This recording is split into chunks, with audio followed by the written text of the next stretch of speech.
sejahtera, nama saya Elia Silau Uli.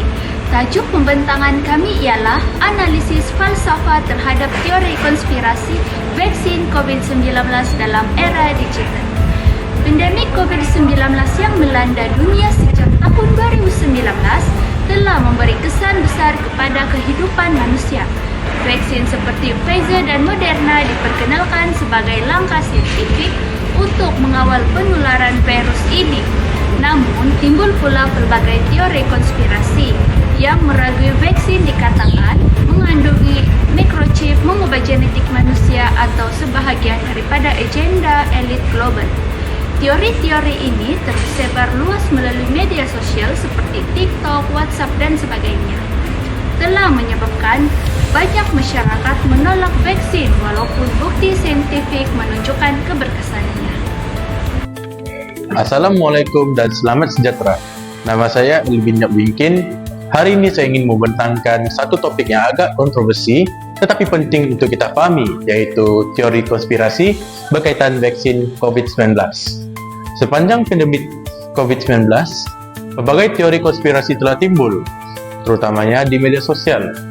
Antaranya ialah kepercayaan bahwa vaksin COVID-19 mengandungi microchip yang kononnya digunakan oleh golongan elit dunia untuk mengawal pemikiran dan memesan pergerakan manusia.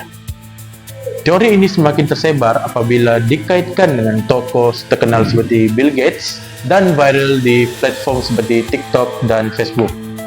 Selain itu, ada juga teori yang mendakwa bahwa virus COVID-19 ini sengaja dicipta di Wuhan, China sebagai senjata biologi untuk melemahkan ekonomi negara-negara barat. Walaupun Pertubuhan Kesehatan Sedunia (WHO) dan para saintis membantah dakwaan ini, teori ini tetap dipercayai oleh mereka yang kurang yakin terhadap maklumat rasmi atau yang terlalu terpengaruh dengan ideologi politik dan nasionalisme. Satu lagi teori konspirasi yang turut populer ialah dakwaan apabila vaksin COVID-19 merupakan agenda elit global untuk mengurangkan populasi dunia. Kononnya, vaksin ini mengandungi bahan yang boleh menyebabkan kemandulan atau kematian secara perlahan, terutama kepada golongan tua atau pesakit kronik. Kesimpulannya, teori-teori ini kebanyakan tidak berasaskan bukti yang kukuh dan lebih banyak disebarkan melalui emosi dan ketakutan.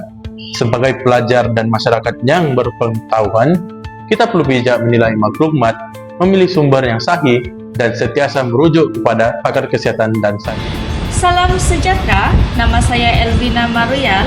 Hari ini saya akan menganalisis satu teori konspirasi yang hangat diperkatakan semasa pandemik COVID-19, yaitu dakwaan bahawa jika anda ambil vaksin, kerajaan boleh mengawal minda anda melalui chip nano. Dalam sudut logik, hujah ini mengandungi beberapa kesesatan logik. Yang pertama, kesesatan post hoc, iaitu andaian bahawa kerana seseorang mengalami kesan sampingan selepas vaksin, maka vaksin itu mesti penyebabnya. Kedua, slippery slope, iaitu kepercayaan bahawa satu tindakan kecil akan membawa kepada akibat ekstrim seperti kawalan minda, tapi tanpa bukti yang sah. Ketiga, non sequitur, di mana kesimpulan tentang chip nano langsung tidak berkaitan secara logik dengan fakta tentang vaksin. Dan keempat, appeal to fear, iaitu menggunakan ketakutan untuk mempengaruhi kepercayaan orang ramai. Sebaliknya, kajian saintifik dan kenyataan rasmi daripada WHO dan Kementerian Kesihatan Malaysia menunjukkan bahawa tiada chip atau bahan logam dalam vaksin. Vaksin yang diluluskan telah melalui pelbagai fasa ujian klinikal dan terbukti selamat serta berkesan. Jadi, adakah emosi telah menggantikan logik dalam menentukan kepercayaan kita? Dalam situasi panik seperti pandemik, ramai yang terdorong mempercayai naratif yang menimbulkan ketakutan. walaupun tidak logik dan tiada bukti. Sebagai masyarakat yang berfikir, kita harus menilai sesuatu isu dengan akal, bukti, dan pemikiran kritikal, bukan emosi semata-mata. Seterusnya, saya Juvinita Jumidin akan membincangkan tentang analisis metafisik. Teori konspirasi vaksin COVID-19 membentuk naratif metafisik yang mencabar pemahaman kita terhadap realiti dan kewujudan. Ia mendakwa vaksin mengandungi microchip, bahan pengubah DNA atau agen kawalan elit global, walaupun tiada bukti saintifik menyokongnya. Dari sudut pandangan realisme, hanya perkara yang boleh dibuktikan secara objektif dianggap wujud. Realisme menolak dakwaan tentang microchip dalam vaksin karena tiada bukti saintifik yang menyokongnya. Maka, menurut realisme, teori konspirasi ini adalah satu ilusi, ia tidak berakar pada realiti sebenar. Sebaliknya, idealisme pula menyatakan realiti bergantung pada persepsi. Walaupun microchip tidak wujud, kepercayaan terhadapnya mencipta realiti subjektif dalam minda mereka yang percaya. Ini menunjukkan bahwa naratif yang diyakini secara emosi boleh membentuk realiti sosial walaupun tiada asas empirik. Dualisme menekankan konflik antara tubuh dan minda. René Descartes menyatakan bahwa minda dan tubuh adalah dua entiti yang berbeza. Walaupun tubuh menerima vaksin, minda yang dipengaruhi ketakutan menolaknya, mencipta realiti alternatif. Ini mencerminkan konflik antara bukti fisikal dan kepercayaan mental antara sains dan persepsi. Kesimpulannya, teori konspirasi ini menunjukkan bagaimana kepercayaan boleh membentuk realiti, walaupun tanpa bukti, terutamanya dalam dunia modern yang penuh maklumat salah. Selamat sejahtera, nama saya Fralo Crispina Francis. Hari ini saya akan bercakap tentang bahagian saya, yaitu analisis epistemologi. Epistemologi ialah kajian tentang sifat, sumber, dan ahad pengetahuan. Dalam konteks ini, pengikut teori tidak rasmi seperti teori konspirasi atau perawatan alternatif sering bergantung kepada sumber seperti video viral dan testimoni individu yang tidak boleh dipercayai kerana tiada semakan rakan sebaya atau bukti saintifik.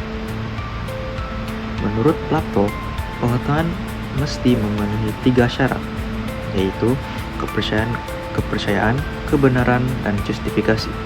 Teori alternatif ini hanya memenuhi kepercayaan tetapi gagal dalam kebenaran dan justifikasi kerana tiada bukti rasional dan empirikal. Descartes pula menekankan keraguan metodik, namun teori tidak rasmi ini tidak diuji secara sistematik dan cenderung menggunakan ketakutan serta logik konspirasi. Dari sudut empirisme, teori-teori ini juga gagal kerana tiada bukti inderawi yang sahih. Testimoni individu bersifat subjektif dan terdedah kepada bias.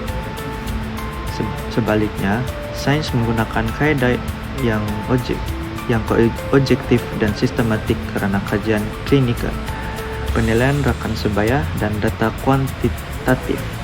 Kesimpulannya, sumber tidak rasmi tidak menepati piawaian epistemologi dan tidak boleh dianggap sebagai pengetahuan sah kerana tiada justifikasi kukuh dan bukti yang boleh disahkan. Itu saja dari saya. Terima kasih. Salam sejahtera, saya Juslewati Ramon akan membentangkan bahagian terakhir dalam proyek kumpulan ini, yaitu rumusan dan refleksi falsafah.